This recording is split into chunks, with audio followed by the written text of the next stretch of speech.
Friends, मैं प्रयागराज मिश्रा एक बार फिर से स्वागत करता हूं आप सभी का अपने चैनल टारगेट गुरुकुल पर। यहां पर मैं आप लोगों को भारतीय राज्य व्यवस्था से संबंधित कुछ ऐसे इंपॉर्टेंट क्वेश्चंस कराने जा रहा हूं और ये वीडियो केवल लखनऊ यूनिवर्सिटी वाले स्टूडेंट्स के लिए है जो बीए बीएससी और की तैयारी कर रहे हैं। ध्यान रखिएगा, जीके का भी इंपॉर्टेंट क्वेश्चन होगा, लेकिन बीए वालों के लिए बहुत ही मस्ट है वीडियो, बहुत ही ज़्यादा। तो ध्यान से देखिएगा क्योंकि मैंने इससे पहले एक इन्फॉर्मेशन दी थी आप लोगों को कि लखनऊ यूनिवर्सिटी जो है वो स्टेटमेंट्स के ज़्यादा क्वेश्चन कराता है और वो इंडियन पॉलिटी एक ऐसा उनका टॉपिक है जहाँ से काफ़ी ज़्यादा आपकी स्टेटमेंट पूछे जाएंगे। तो इन्हीं को हम देखेंगे कि किसने क्या कहा, कैसे यहाँ पे कुछ फैक्ट्स होंगे उनके बारे में जानेंगे। तो पहली वीडियो है, यहाँ पर ध्यान से देखिएगा, इससे बाहर आपका कुछ नहीं आएगा, बस ये चीज़ ध्यान रखिएगा, ठीक है। सारे क्वेश्चंस करके जाएंगे, बहुत ही अच्छा, बहुत ही फायदे में रहेंगे। पहला है कि भारत का संविधान लागू होने तक स्वतंत्रता के पश्चात इसका शासन किसके अंतर्गत चलाया गया। इसका राइट आंसर है ऑप्शन नंबर सी, 1935 के भारत सरकार अधिनियम के अनुसार। अगला है कि कैबिनेट मिशन योजना के विषय में कौन सा सही नहीं है। इसका राइट आंसर है ऑप्शन नंबर सी, पाकिस्तान की स्वीकृति। अगला है कि मॉन्टेग्यू चेम्सफोर्ड सुधार में प्रावधानों का सार था। इसका राइट आंसर है ऑप्शन नंबर बी, प्रांतों में दोहरा शासन। अगला है कि 1946 का कैबिनेट मिशन 3 मंत्रियों से गठित था, निम्नलिखित में से कौन सा इसका सदस्य नहीं था। इसका राइट आंसर है option number D, Lord emery. अगला है कि रेगुलेटिंग एक्ट पारित किया गया था। इसका राइट आंसर है ऑप्शन नंबर ए, 1773 ईस्वी में। अगला है कि भारत की आज़ादी के समय इंग्लैंड में किस पार्टी की सरकार थी। इसका राइट आंसर है option number A, labour party की। अगला है कि संविधान सभा पुनर्गठित में देशी रियासतों के लिए कितने प्रतिनिधि थे। इसका राइट आंसर है ऑप्शन नंबर बी, 70। अगला है कि कैबिनेट मिशन के अनुसार योजना के अनुसार संविधान सभा में कुल कितने सदस्य होने थे।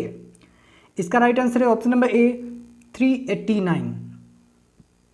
ठीक है। अगला है कि पुनर्गठन के फलस्वरूप वर्ष 1947 में संविधान सभा के सदस्यों की संख्या कितनी रह गई।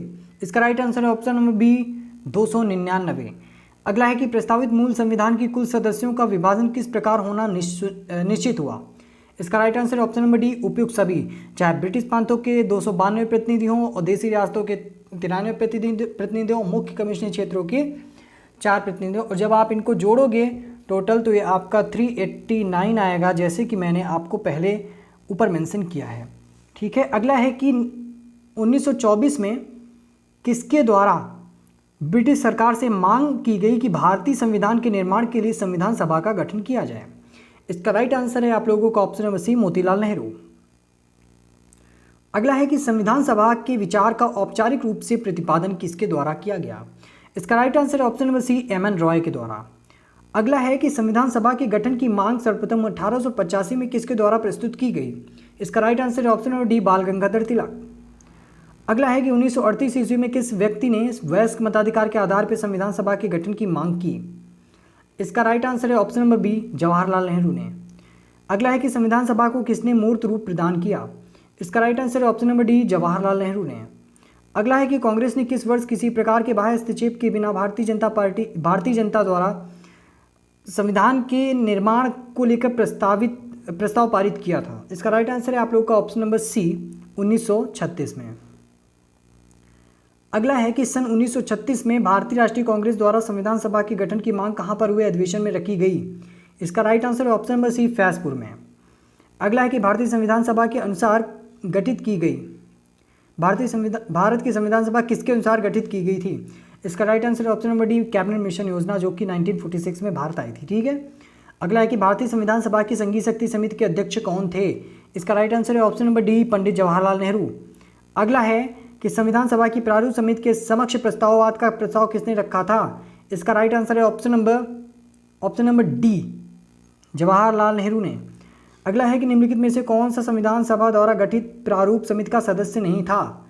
इसका राइट आंसर है आप लोगों का ऑप्शन नंबर सी, सरदार पटेल। अगला है कि संविधान सभा में प्रारूप समिति के सदस्यों की संख्या कितनी थी। इसका राइट आंसर है ऑप्शन नंबर बी, 7। अगला है कि संविधान सभा के लिए चुनाव कब संपन्न हुए। इसका right answer option number B, 1946 में। अगला है कि संविधान सभा के सदस्य प्रतिनिधि थे। इसका right answer option number B, जनता द्वारा अप्रत्यक्ष निर्वाचित। आज का लास्ट क्वेश्चन है आप लोगों का, संविधान सभा में किस प्रकार प्रांत का प्रतिनिधित्व सबसे अधिक था। इसका राइट आंसर है ऑप्शन नंबर सी, मुंबई का। ठीक है फ्रेंड्स, तो ध्यान रखिएगा, इंपॉर्टेंट क्वेश्चन हैं, इनको देख लीजिएगा। ना समझ में आए कई बार वीडियो देखिएगा, लेकिन कैसे भी करके ये क्वेश्चन जो मैं करा रहा हूँ इनको तो आप लोग एकदम घोल कर पी के जाना है, समझो, एग्जाम हॉल में। ठीक है, क्योंकि इतनी मेहनत एंट्रेंस एग्जाम में आप लोग कर लें तो बहुत है, आप लोग के लिए सफिशिएंट है। हमारे साथ जुड़ने के लिए बहुत बहुत धन्यवाद। चैनल पे नए थे तो चैनल को सब्सक्राइब कर लीजिएगा, वीडियो को शेयर कीजिएगा उन स्टूडेंट्स को जिनको नीड है।